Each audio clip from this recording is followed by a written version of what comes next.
বাবা এত পেয়ে গেছে, করতে ছাড়াবো ঠিক করতে পারি না। আমি এখানে কাঁচকলা পাকা নিয়েছি, এগুলো একটু টুকরো করে নিতে হবে। পুরো একটা কাঁটি ধরে নিয়ে চলে এসেছি। এগুলো তরকারি খাওয়া হয়েছে, আর এগুলো গাছে থেকে আমনামনি পেকে গেছে, এগুলো আর কেউ খাবে না। তা আমি একটা রেসিপি বানিয়ে নেব। আর এগুলো মিক্সিতে একটু মিক্স করে নিয়ে আসবো। আমি এই টুকরো করে করে দিয়ে দেবো।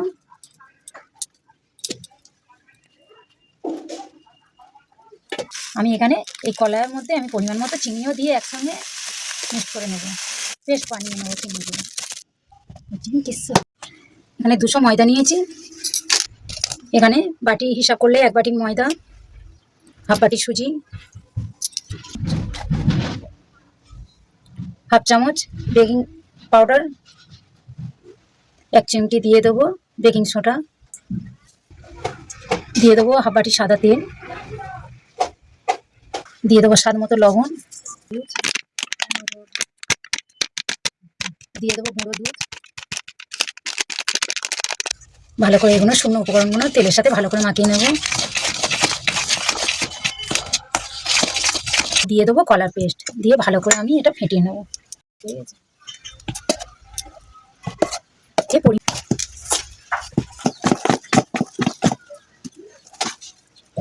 এখানে 2টো এলাচ গুঁড়িয়ে নিয়েছি, দিয়ে দেবো।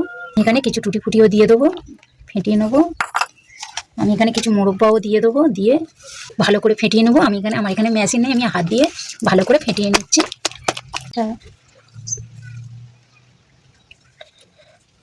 এবার দিয়ে দেবো।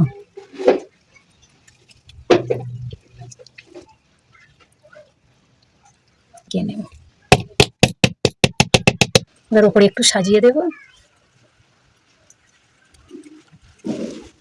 এবার মোরব্বা দিয়ে দেবো।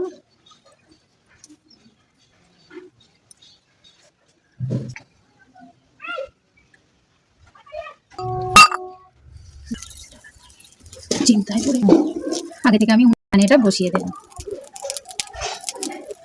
একটা ছোট গামলা নিয়েছি, এর মধ্যে দিয়ে দেবো, দিয়ে চাপা দিয়ে দেবো, দিয়ে 20 মিনিট আমি হাই হিটে একটু জাল করে নেব।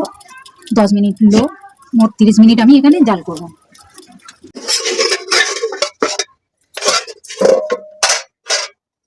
দেখি এবার কেমন হয়েছে।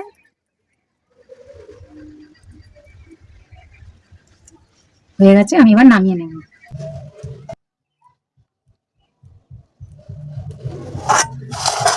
এইরকম